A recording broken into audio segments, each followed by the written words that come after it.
कृपा सिंधु नरूप हरि महामोह तम पुंज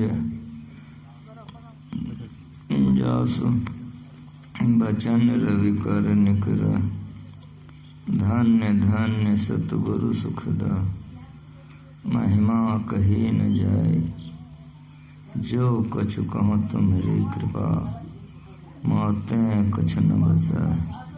बोलिए प्रेम से महाराज की जय। सत्संग में पधारे पवित्र आत्माओं,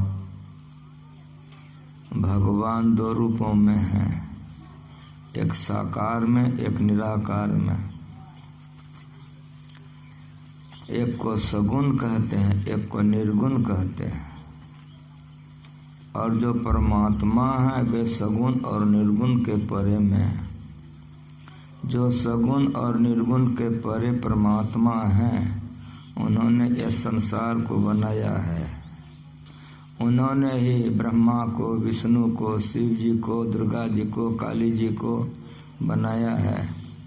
उन्होंने सारी सृष्टि की है। संसार उन्हीं का बनाया हुआ है।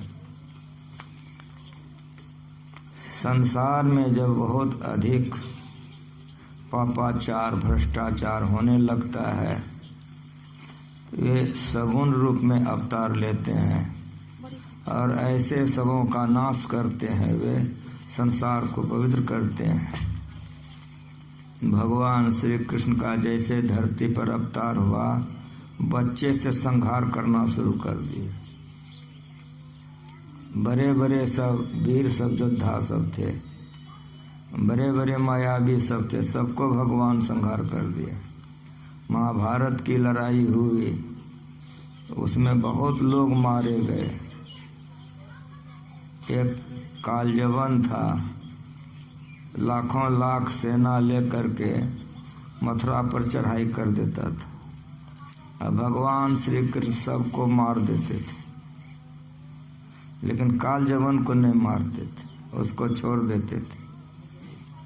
फिर वो जाता था, लाखों लाख लेके आता था, सबको भगवान कत्ल कर देते थे, फिर छोड़ देते थे। इस तरह से 17 बार वो लाखों लाख लेके आया और सबको भगवान काट दिए।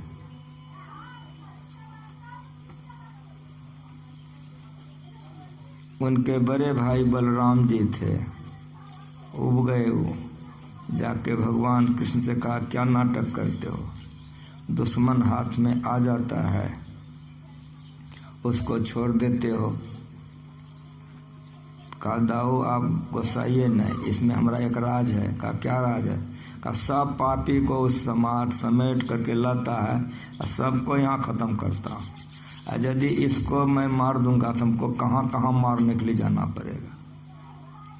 धरती पर जब पापी बहुत हो जाते हैं, मांस खाने वाले, मछली खाने वाले, शराब पीने वाले, व्यभिचार करने वाले, पाप करने वाले, तो भगवान बन के, भगवती बन के आते हैं सबका संहार करने के लिए।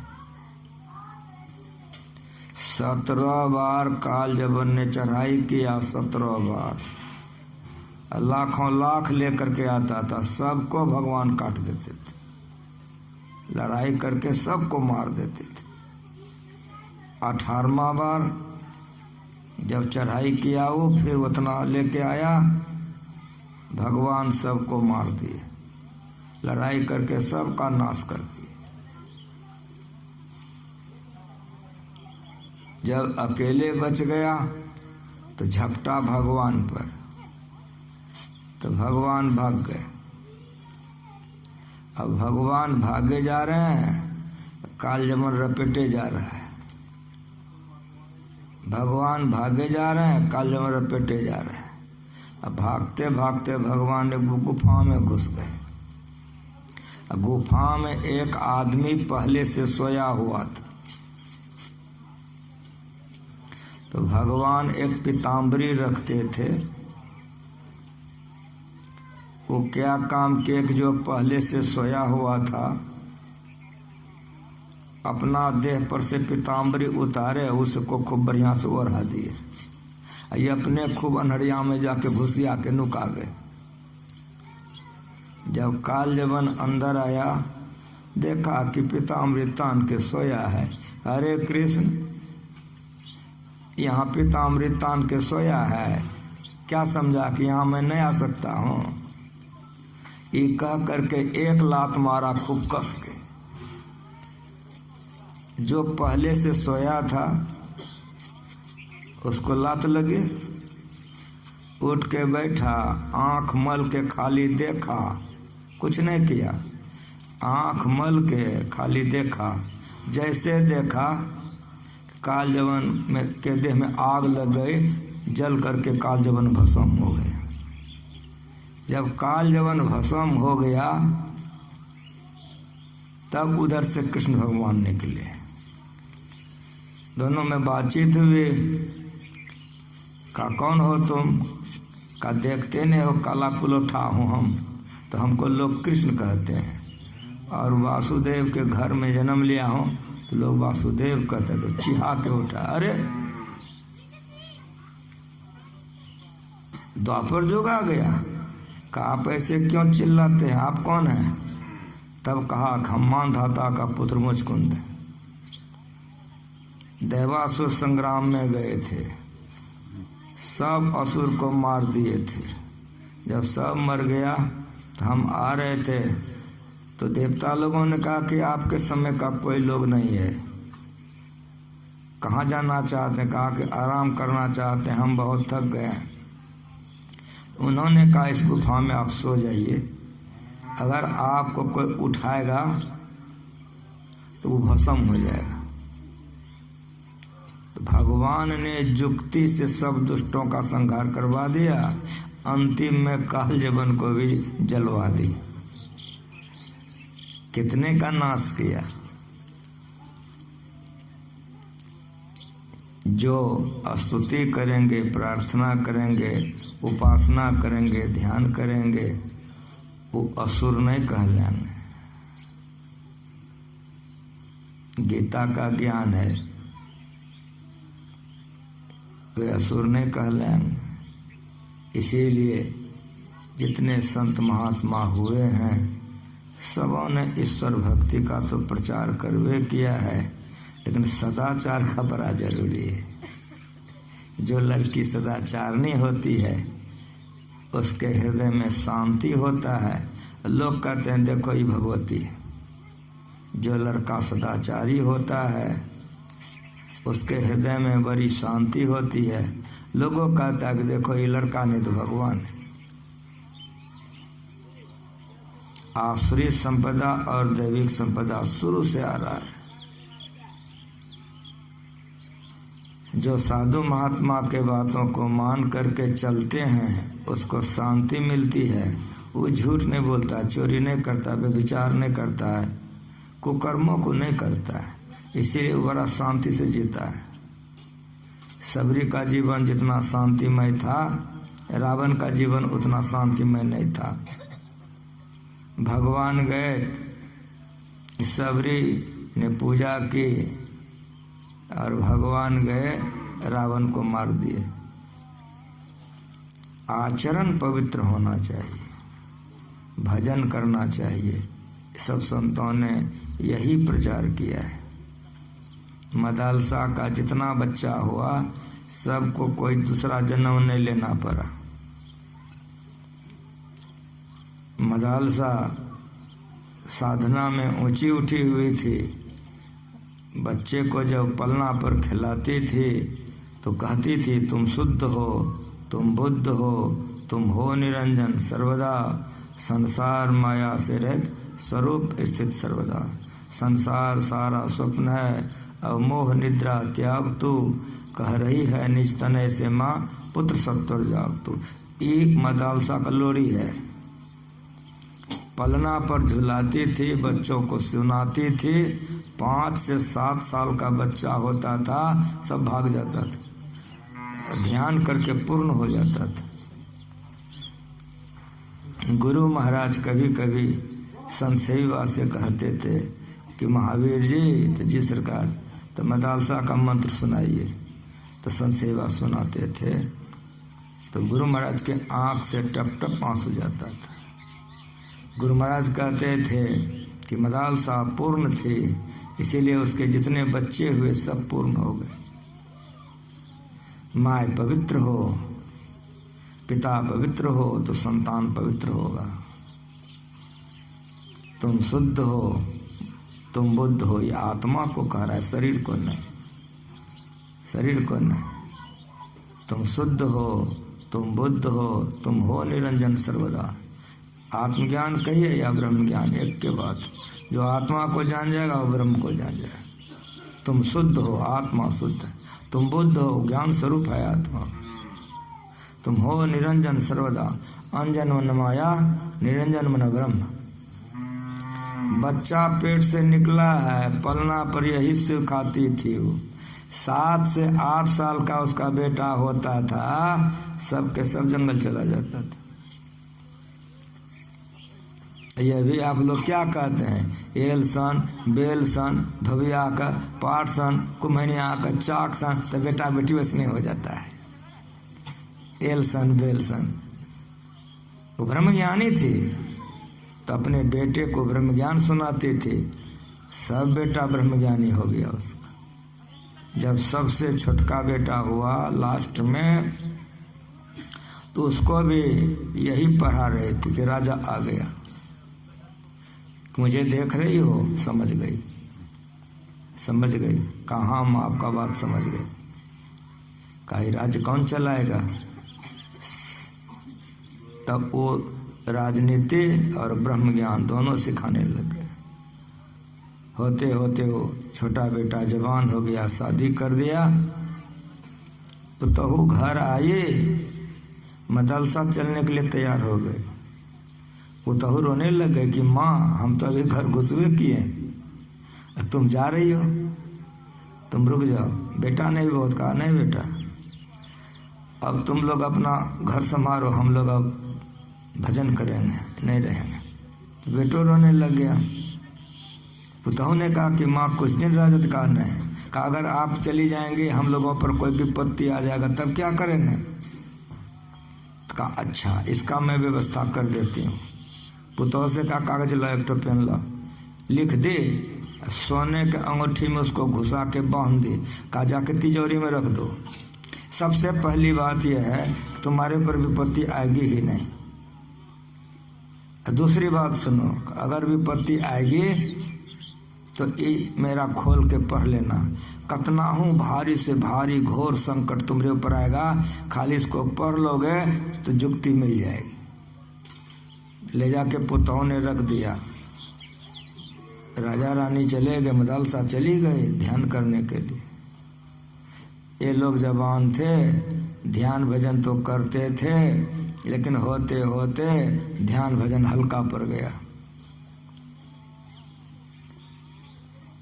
स्त्री के लिए पुरुष और पुरुष के लिए स्त्री, ये दोनों बड़ा बाधक है भजन के लिए। दुई फाटक घनघोर, कुमत नायक फाटक रोके, परियो कठिन झंझोर, मुसाफिर जइयो कौनी ओर, मुसाफिर मन जीवात्मा। स्त्री बंधन है, पति बंधन है। स्त्री पति का जो फाटक है ये बड़ा भयंकर फाटक है, इससे निकलना बड़ा मुश्किल है। जब तक नहीं निकलेगा तब तक ईश्वर को बढ़ ही नहीं सकता है। ये लोग बढ़ा हुआ भी गिर गया, गड़बड़ा गया। लेकिन मेरी बात सुनिए कि जंगल में इसके सब भाई थे जो पहले चले गए थे। एक दिन सब भाई जमा हुए तो बरका ने कहा क्या देख रहे हो, कहा क्या, कहा वो गड़बड़ा गया। कहा भैया आप कोई चिंता मत कीजिए, वो सुधर जाएगा, उसकी व्यवस्था मैं कर देता हूँ। वहाँ जंगल में वो लोग बात किया। यहाँ क्या हो गया, एक राजा ने खबर भेज दिया मदरसा के बेटे को, इतना तारीख को हम तुम्हारे ऊपर चढ़ाई करेंगे, मतलब लड़ाई करेंगे। अब ये बेचारा तो जीवन में कभी लड़ाई झगड़ा किया नहीं था। रात में इसको नींद नहीं आने लग गई, बड़े चिंतित हो गए। तब उसकी पत्नी ने कहा कि आप इतना चिंता क्यों करते हैं। कहा कि अब तो वो लड़ाई करने के लिए आएगा, हम कभी लड़ाई झगड़ा किए नहीं, मैं कभी नहीं की, पिताजी कभी नहीं किए। अब क्या करेंगे, हमको कुछ समझ में नहीं आ रहा है कि अब हम क्या करेंगे। तब उसकी पत्नी ने कहा कि माँ कह दी थी कि जब घोर संकट में पड़ जाओगे, जब कुछ भी सूझने नहीं लग जाए तो खोल के पढ़ लेना।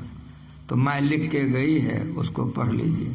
तो सुबह में स्नान किया, निकाल के पढ़ा, समझ गया, समेट करके पत्नी को दे दिया और चला गया उसी राजा के पास अकेले। अपना परिचय दिया कि मैं मदालसा का पुत्र हूँ। बड़ा सम्मान किया उस राजा ने और कहा कि मैं तो आपके ऊपर चढ़ाई करने वाला था, आप यहाँ कैसे आ गए।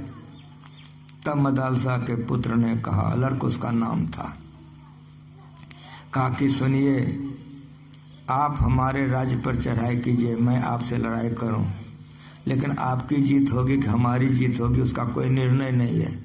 लेकिन आपके तरफ से कितना खून खराबी होगा और मेरे तरफ से कितना खून खराबी होगा, इसलिए आप चढ़ाई क्यों करना चाहते, मेरा राज्य लेने के लिए ने? तो मैं आया हूँ, आपको राज्य दे दिया, ये राज्य भी चलाइए, वो राज्य भी चलाइए, दोनों राज्य आप चलाइए। राजा का तो होश उड़ गया, ये कह दिया और तब कहा कि राज्य मैंने आपको दे दिया है, लेकिन आपके राज्य में एक बार मैं प्रवेश करूंगा, इसलिए कि मेरी पत्नी वहाँ रहती है, उसको लेकर मैं जंगल चला जाऊंगा। तब कहा कि नहीं, मैं आपकी माँ का बड़ाई सुना था, मैं आपके माता पिता को ठीक ठीक जानता हूँ, जो गुण आपके माता पिता में था वो आप में मैं पाया। आप हमको राज्य दे दिए, लेकिन मैं स्वीकार नहीं करता हूँ, आप राज्य चलाइए। का वो नहीं होगा, वो नहीं होगा, वो होगा ही नहीं, मैंने आपको दे दिया और राज्य आपका है। तब समझाया कि अच्छा एक काम कीजिए कि राज्य मेरा रहा, मैं आपको चलाने का भार देता हूँ, आप चलाइए। समझाया तो वे आए तो ठीक, लेकिन दोनों पति पत्नी भजन करते थे और इतना भजन किए कि इसी जन्म में उन्होंने भी मुक्ति की प्राप्ति कर ली। समझ रहे हैं? जो सगुण ब्रह्म होता है वो इंद्रियों से दर्शन होता है, उससे पाप नहीं कटता है, उससे मुक्ति नहीं होती है। जो निर्गुण से परे परमात्मा है, उसको जो आत्मा के द्वारा दर्शन कर लेता है, वो मदालसा की तरह हो जाती है, वो मीरा की तरह हो जाती है, सबरी की तरह हो जाती है, वो कबीर की तरह हो जाता है, नानक की तरह हो जाता है। ये भक्ति परमात्मा की अंतर साधना होती है, अंदर अंदर चलना पड़ता है, तो अंदर अंदर आत्मा चलती है, शरीर नहीं चलता है।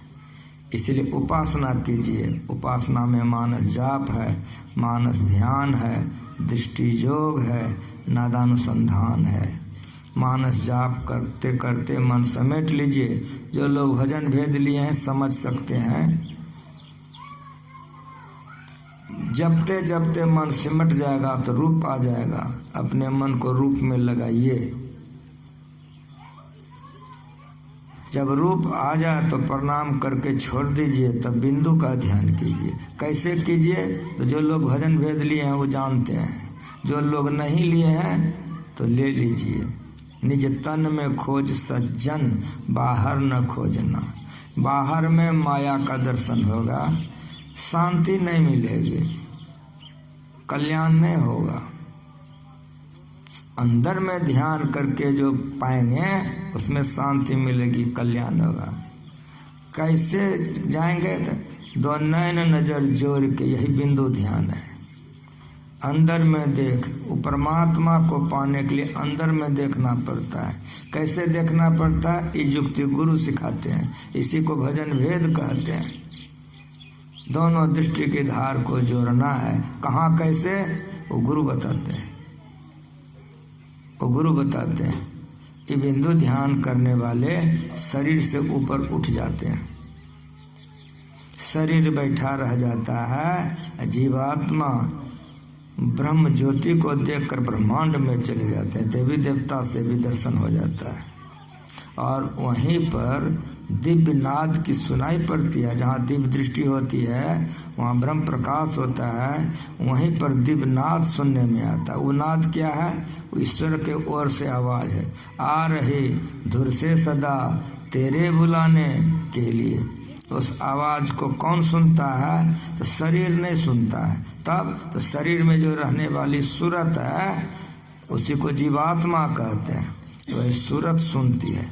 जैसे आप लोग गृहस्थ हैं, बच्चा आपके गोदी में आ जाता है, उधर आत्मा सुनते सुनते परमात्मा में जाके परमात्मा हो जाता है।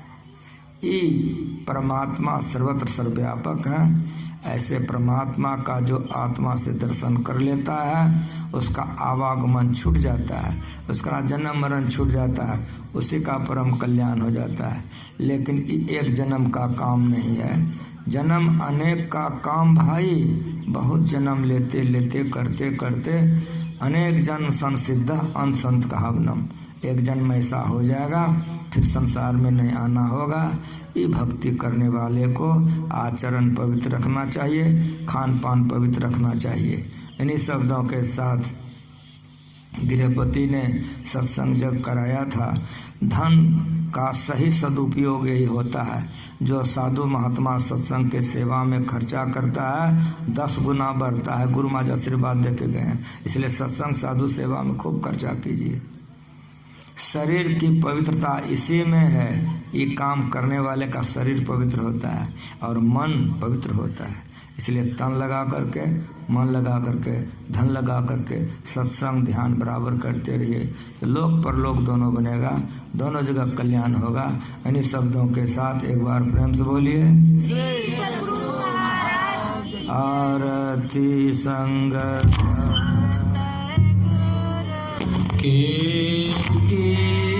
जय अंतर जोत होत लखली जय पांच तत्व कनया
आकाशा